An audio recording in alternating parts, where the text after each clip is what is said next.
If you are a Mumbai fan, you would be rejoicing right now because you know this is a vintage Mumbai victory. Let's talk about this game because this was some game by Mumbai Indians. They'd feel much more confident after this win. Welcome to Boomer Live. I'm Abel and you're joined by Sandipani as well. Sandipani, let's talk about today's game, because Mumbai batted first. Mumbai scored 177. Rohit Sharma, Nishan Kishan gave them the starts, and Tim David gave them the finishing touch. From there on, Gujarat would have fancied their chances to, absolutely chase it down quite comfortably because Regiman Saha and Shubman Gill both scored 50s as well. So it was actually a game of openers if you look at the whole. But for Gujarat, they did not have a Tim David to finish it off. But on 9 out of 10 days, you would expect someone like Rahul Tiwary and David Miller to finish it up because they've been doing so consistently. And one of the greatest overs in IPL history was balled by Daniel Sams. You would rate it up there because for me, I remember Karthik Tyagi's over, and this would be right up there, if not the top. So, anybody, what do you make of the last over? That's what I want to know. Yeah, I think it finally came back to haunt them. The batting depth finally came back to haunt Gujarat Titans. I have been saying that they have been extremely lucky to be at the top position, given that they could have easily been 4 wins and 6 losses for them. Instead of that, just the 3 wins, 3 losses for them, they could have easily lost 7 or 8 games because their middle order has had been performing extremely well for them. And I think today also they looked on course after that brilliant opening stand. And then I think mainly they lost with the 2 runouts. Hardik Pandya was going very well. 30 of 18, 29 runs required of the last 3 overs with Bumrah having to bowl just 1 over. You would always fancy the batting team to do it. Uh, Given that they had Miller, Hardik Pandya, and Rahul Tewatia and Rashid Khan to come in next. And Daniel Sams was not trusted enough by Rohit Sharma. I think 1 over was taken off from him, and 16th over where he picked up that hit wicket of the informed Sai Sudarshan. I think it finally Rohit Sharma will be very happy with that last over, and also brilliant bowling. Daniel Sams has probably studied how Rahul Tewatia and David Miller likes to play. They fancy their chances against the leg side boundary, and we have seen that Rahul Tewatia has hit, I think, 80 or 90%, 90% of his sixes on the leg side. And this Yeah. time around in the last over, the leg side boundary was a bit bigger than the offside one, and he was bowling those slower Yorkers outside off, 2 dot deliveries, which one Rahul Tewatia missed and one David Miller missed. David Miller, in fact, missed the last 2 as well. So I think the 2 deliveries that was just beside the trump line, I think excellent umpiring, because Yeah. the umpiring standards also has not been up to the IPL mark, quite up to the IPL mark, because a lot of Indian umpires are getting chances. It's good that Indian umpires are coming up. They are getting chances, but I mean, under pressure, we have often seen that they give out some questionable decisions. Yeah. But today, those 2 balls that were not called wide in the last over was a very good umpiring and Yeah. brilliant bowling from Sams. Sticking True. to the plan, even though the offside boundary was small, he knew that David Miller and Rahul Tewatia will both target the big leg side boundary. Miller smashed one of Bumrah in the penultimate over. I think the game was pretty much done and dusted in that penultimate over. 9 runs were required of 6 balls, and everybody would have thought that with Daniel Sams coming in, who has probably not been at his best at the death, bar aside the IPL, he has not been quite good for even Team Australia. Bowling for Australia, he has not been very good at the death. So I think Absolutely. That's where I everybody. felt Daniel Sam showed a lot of courage today because we see, Daniel Sam's being taken all across the park and he's been the ball who's been targeted by most of the batsmen. And maybe that's one of the reasons why, Rohit Sharma did not prefer him to ball that over where he got Sai Sudarshan's wicket. Pollard got Sai Sudarshan's wicket. But in the last over, to have that guts, have their nerves to land those balls, especially slower balls under immense dew is never easy because today, if you look at those conditions, were very tough. Even you saw Bumrah, missing his mark and going for that six, and that's how tough it is for a bowler. But Daniel Sams who was possibly low on confidence prior to this game, running in, executing with plan. You could have possibly got Rashid Khan's wicket as well, and game would have been Yeah. not even going to the last ball if there was a wicket right there. But that's where you give credit to someone like Daniel Sams and also Rohit Sharma. I also like Rohit Sharma's captaincy. What do you make of those field settings? Because he had set fielders just for the longer boundaries, isn't it? Yeah, I think it was very good captaincy from Rohit Sharma. You expect good captaincy when it comes to Rohit Sharma. I think Mumbai Indians had been a tad bit unlucky in this season. They had lost quite a few close games, which they shouldn't have lost. Call it luck, call it their poor performance at the death overs. Yeah. They were unable to finish 3-4 chases. They were unable to defend like 37-38 of the last 2.5 overs against Delhi Capitals. So I think they have been a tad bit lucky along with a tad bit unlucky along with their performance this season. And I think the Brabham wicket has been very cruel to the bowlers, especially at the depth. All the bowlers have gone for plenty. Like more so, why we should give all the credit to Daniel Sams. And frankly, he had very little to lose. I mean, 9 runs required of the last over. You never place your bet on the bowler when he's say if he was a Bumrah or a Kagiso Rabada, one would have thought, okay, there might be some chances. But with Daniel Sams bowling, you would pretty much put your bet on the batting side to finish the job. So I think he had very little pressure on him, and Mumbai Indians are sort of already out of the competition. They are just playing. They can just play this kind of fearless cricket, not give up. What is the worst thing that can happen? They have already lost 8 on the trot. So I think it's only going to be uphill from here for Mumbai Indians. They are sort of shaping the team for the next season, which is very good to see. Murugan Ashwin got a game. I think he was like if you have picked him in the auction and he's your lead spinner, I think he should have got more opportunities, and he's getting those opportunities. It's good to see. Again, Ritik had one bad game and he was dropped. But I think they are just trying out But different I think that combinations. was more of a tactical call by Hardik Pandya, considering Gujarat Titans would have fancied playing as an off spinner, and someone like sorry, by Rohit Sharma. Yeah. Because Hardik Pandya plays the off spinners pretty well, and alongside even Shubman Gill fancies his chance against off spinners.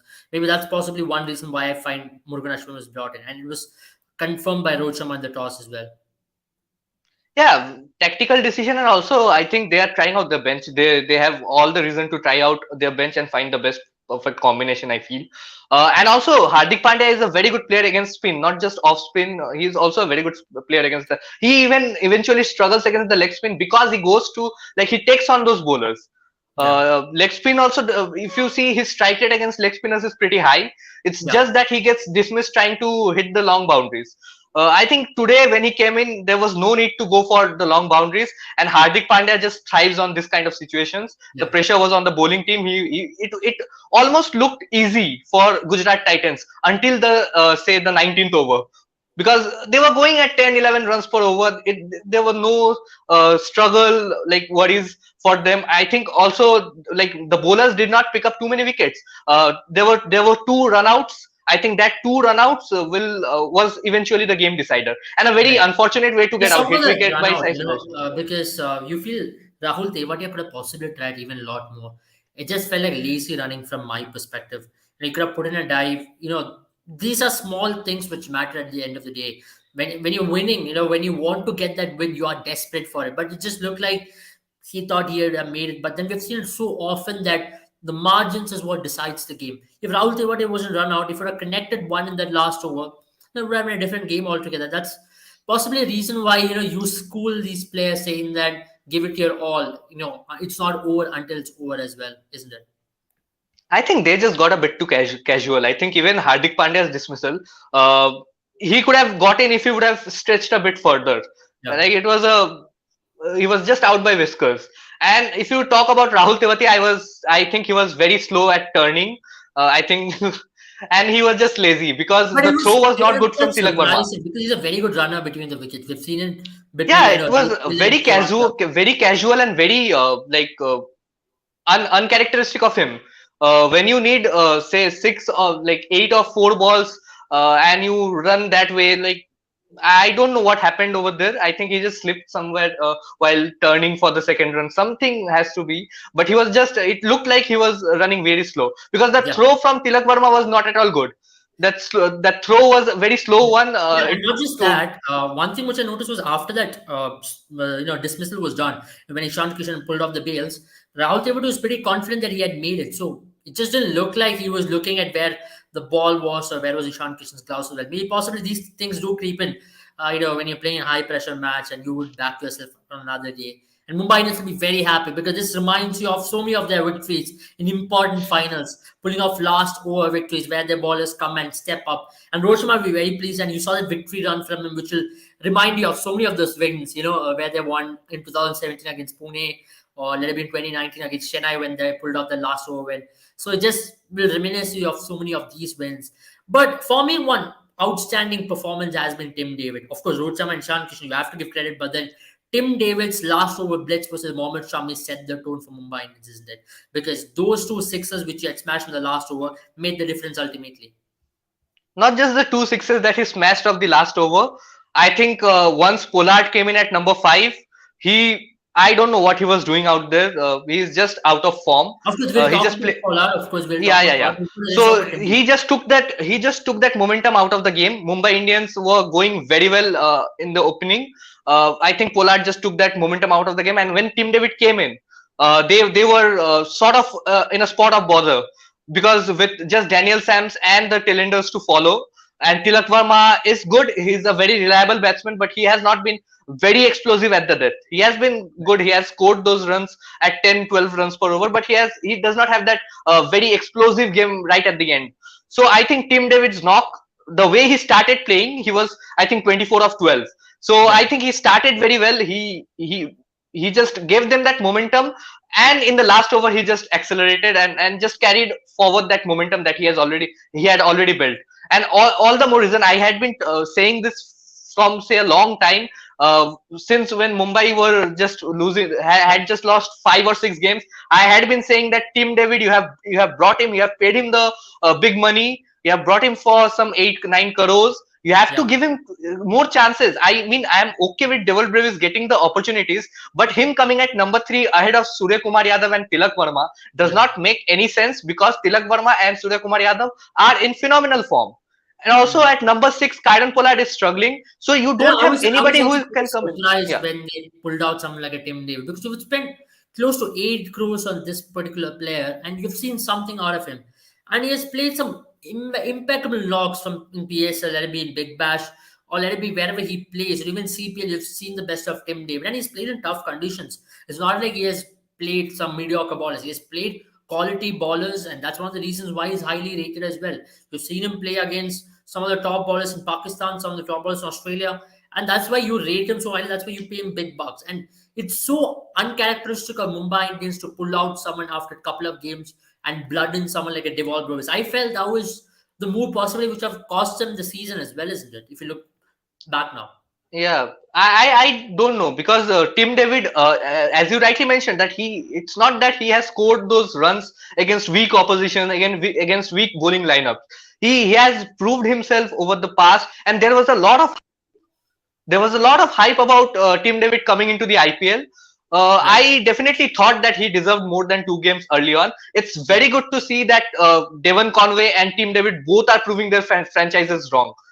Even CSK Right. dropped Devon Conway right after that first game, and Right. then he just came back and he's just showing them what he's capable of and why the mistake that they made by not playing him for more games.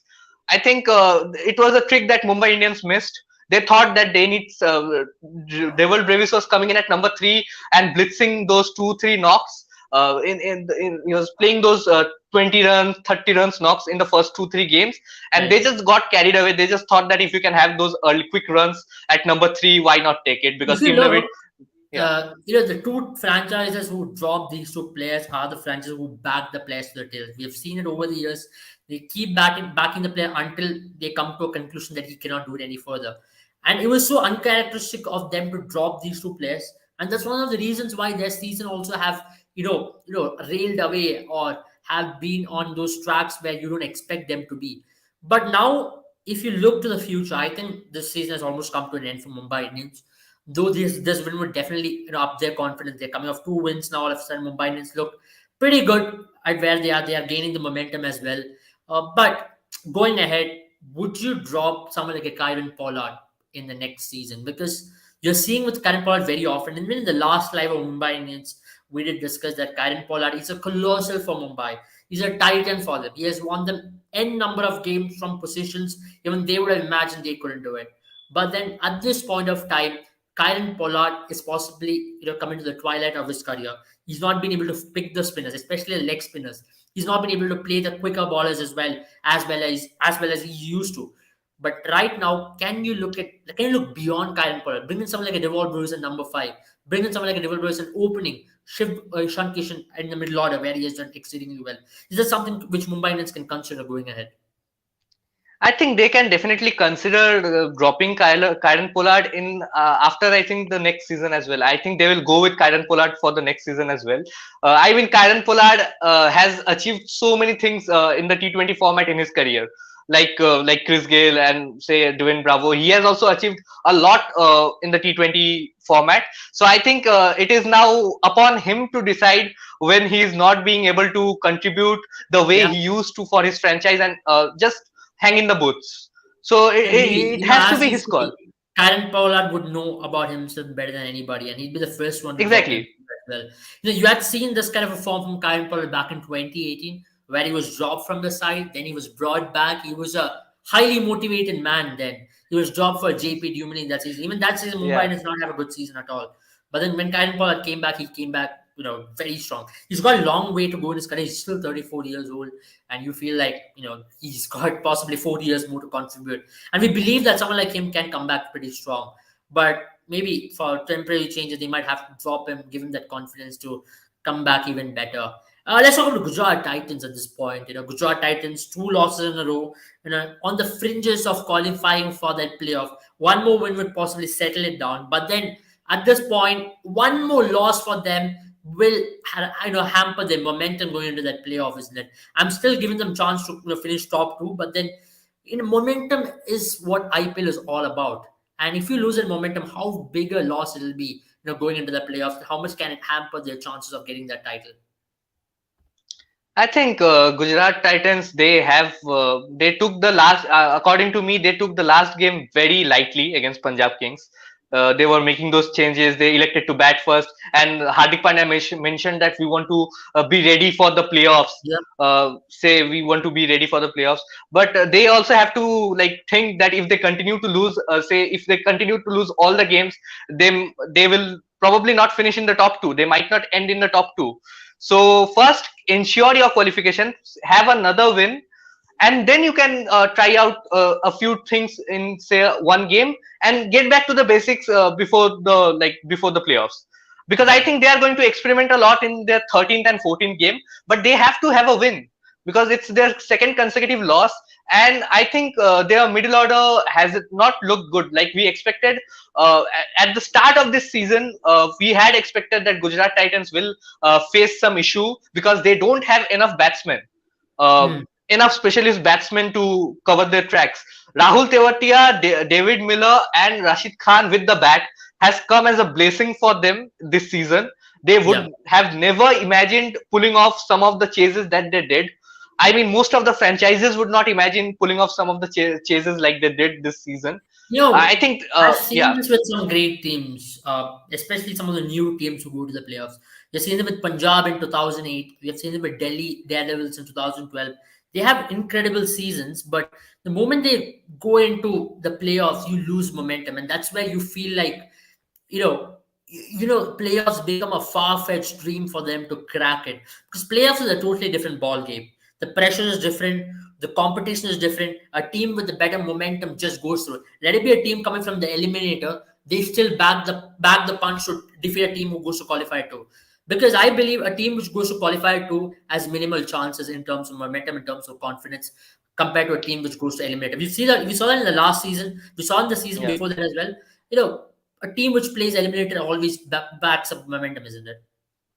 Yeah, it's general human behavior. Like if you lose one game, you will lose a lot of confidence. And the team which is coming after winning, like first of all, qualifying in the third and fourth position is a big deal in IPL because you have a lot of high pressure matches at the back end of the tournament. Yep. So first of all, qualifying in that third and fourth spot, and then winning the eliminator, beating a team who is probably in form. The team which comes into the qualifier two after winning that eliminator is very high on confidence and momentum, and the team which loses that qualifier one, they are like a bit iffy, like can we do it again, we have to regroup ourselves. Whereas the team that comes from that eliminator with that win, they will think that they have nothing to change, they will play the same sort of game, they will be high on confidence. It's just normal human behavior. Yep. So I Yep. think yeah, so Gujarat Titans will have to be a bit cautious, I feel, because it's almost coming, like it's almost come to the business end of the tournament right now, and they should probably look to, because they have one of the best bowling attacks this season. Consider Yep. Aljari's Joseph being their fourth bowling option, who somebody who is coming in and bowling at 151, 152 kilometers per hour. So Aljari's Joseph, Lockie Ferguson will have to step up for them because they Yep. have not been stepping up for them the way the franchise wants them to. Mohammad Shami has been phenomenal for them. It was one off game for him today. Rashid Khan did exceedingly well with the ball and in the field. Uh, Yep. he probably saved 8 9 runs in the field with his fielding efforts, barring aside the one or two catches that he took. Yep. So I think the bowling, Lockie Ferguson and Aljari Joseph, they have to step up their game. And the fifth bowling option, I think Pradeep Sangwan got two chances after that brilliant game against Delhi. Yeah. Uh, no, against that brilliant game against, I think, RCB. He dismissed Fab du Against Plessis. someone. No, he had a Yeah, brilliant yeah, game yeah. against Delhi, if I'm not wrong. Against No, no, RCB, he had a RCB, brilliant game. RCB. RCB, correct, No, correct, no, he had a correct. brilliant game. Yeah, he dismissed Fab du Plessis, came in and took another wicket in the middle. Right, right, So right, right. yeah, so Pradeep Sangwan has been doing well for them. I mean, all the left-hand pacers that are coming from India I in still their team think has been doing we well. should go with someone like a Yash Dayal. He did nothing wrong. He's got Yeah, that. I don't know why he was dropped. I think he was a bit. I think he I was think he's injured. injured. That's what I believe Yeah. so. But Yash Also, they Dayal have the is option very of good. going to Darshan Nalkande. I think Malcolm, he yeah. did nothing. Yeah, I think he did nothing wrong as well. He had two good games. He had one bad game, and he was dropped. Neither I did think Varun that Nair. yeah, Varun Aaron, but with Varun Aaron, you feel consistency is an issue. Yeah. Uh, Varun Aaron has become like he's also in his twilight of his career, Right. frankly speaking, because his pace has dropped a bit. He's no more in those 150 to 153 kilometer per hour range. His pace has dropped a bit, and also I think his consistency has always been off. He's Yeah. more like a Mandip Singh in the IPL. He'll come Yeah. good in one or two games, but then again, you have to take the liability of playing him for the rest of the season, for playing him for 14 games to get that Absolutely. one two good games. Yeah, So talking yeah, about stepping up and talking about stepping up in the right moment. Let's see how did your fantasy day go out because this is the best opportunity for you to test your fantasy skills, step up your game a little more, and win a lot of prizes. Sandipani, how did it go for you? yeah, I had another ball at the fantasy picks. Like I had a brilliant day because both the MI openers and I had my two teams. Both the MI openers were captains, and both the Gujarat openers were my vice captains. If Yeah, I would have gotten more points if I would have switched them, but nevertheless, I won almost all the not almost all. I won the four contests that I joined because basically I had all the players who were in the top 10. I had say Lockie Ferguson gave 29 points. I had Hardik Pandya giving 50 points. So yeah, I had a very good day. absolutely. And that's what you want to know. And I had a decent day as well, but I would have loved to have had Surya Kumar Yadav performing. He was my captain.